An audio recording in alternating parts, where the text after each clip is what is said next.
4 ways to receive the ball as a midfielder that will come in clutch in matches. So chances are that you'll be receiving a lot of passes in a football match. And especially if you're a midfielder, you really want to try and receive the ball in a way that you can turn and progress the game as easily as possible. So in today's video, I'll give you 4, well, technically 5 ways to receive and turn in order for you to not only keep possession, but also start creating with as few touches as possible. And by the way, when I say first touch, I mean a good first touch, where you receive the ball with a directional touch into empty space instead of, just killing the ball dead right in front of or under you. That's no good. So good first touch is like this, boom, boom, you move. Oh, and before we get started, just remember this. Just because you can doesn't mean that you should. So you might know all these turns, but if you're under pressure, it might be too risky to turn because you might lose the ball. And if you feel the pressure behind you, you see the defenders, just play simple. Pass the ball back where it came from or play on a third man. And the first is what we can call out of foot, which is a great way to receive the ball if you're not really sure what's going on behind you and you need a bit of a safety valve to turn. So if the ball is coming towards you, you don't really know what's coming. See what I did there? I took a little touch back where it came from.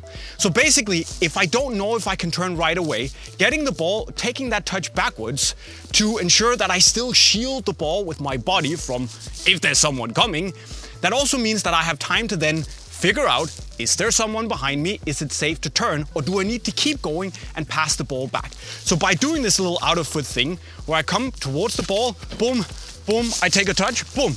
And then I can either stop it with the outside of my foot, step on it to ensure that I can turn as soon as possible if it's safe. So it's just a little seatbelt. If you're unsure, don't turn. Take that little extra touch, boom, like that, and then you can keep going. Turn again, boom. And the next 2 touches we can kind of group together as one because they both work great if you want to turn on your first touch in either direction behind you while having a defender somewhere back there that you need to go around. And that is obviously getting the ball and turning with the inside of your foot and going and getting the ball and turning with the outside of your foot. Now, obviously, I'm gonna talk as a right-footed player. I'm definitely not left-footed, but if you are, obviously just swap these 2 things around. If you're both footed, you can do whatever you want because you're balling, right?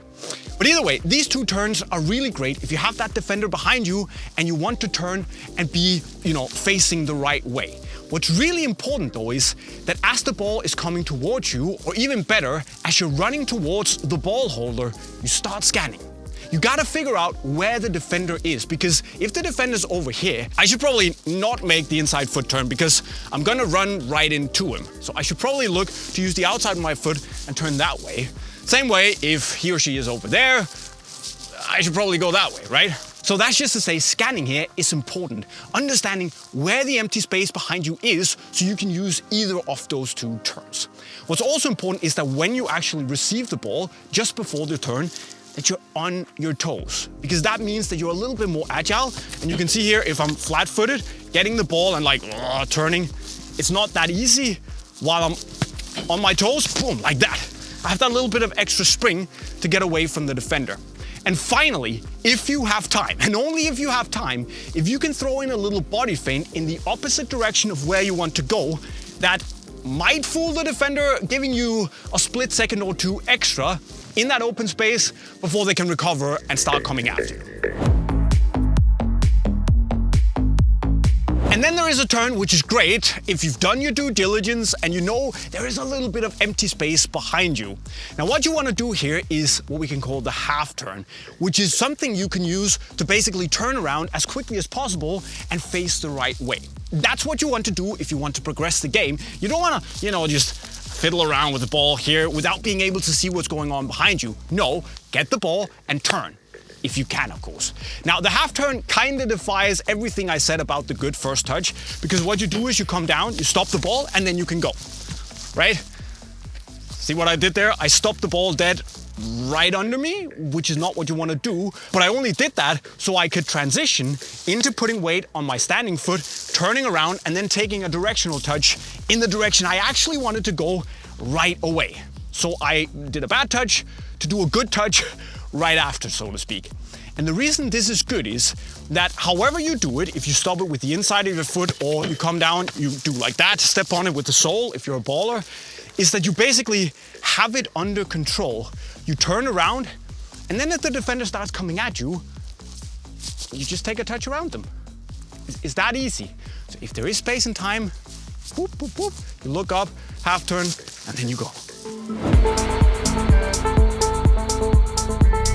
And finally, there is receiving the ball on your back foot to take a touch away from an unrushing defender trying to come in and intercept the pass. But basically what you do here is imagine a scenario where the defender's kind of already seeing the pass happening. They're trying to come in and intercept it. So what I would do is I would come here. If I take that out of foot touch, going back where the pass came from, see what's happening? Defender's running that way, I'm touching the ball that way. That's a disaster waiting to happen. And I'm most definitely going to I'm gonna get tackled and I'm gonna lose the ball.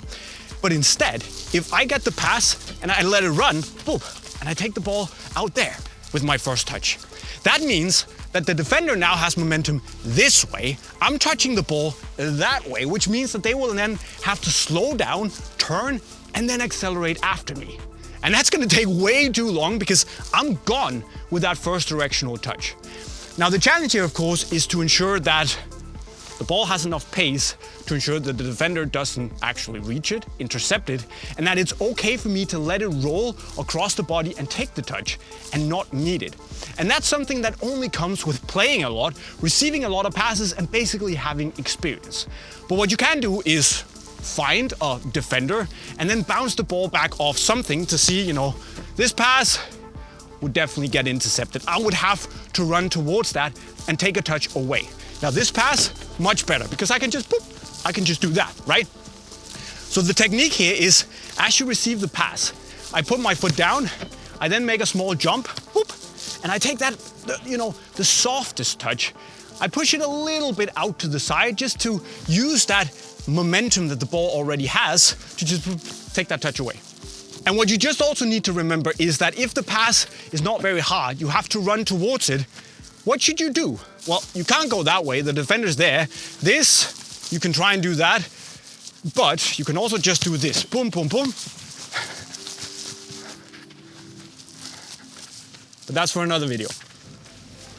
Because we're gonna keep it to these 5 ways to receive the ball and turn with a first touch so you can progress the game as quickly as possible. And it works great for midfielders, but you can use it to basically receive and turn anywhere on the pitch. But are there other great ways to turn, and what should I do a tutorial on next? Well, let me know as always in the comment section right down below. Remember that if you need new football boots for the upcoming start of the season, well, go to unisportstore.com in the link right over there. Remember to subscribe if you haven't done so already, and if you want more tutorials, well, they are in the playlist somewhere down there. And with those words, Jeff and myself will be signing off. Cheerio.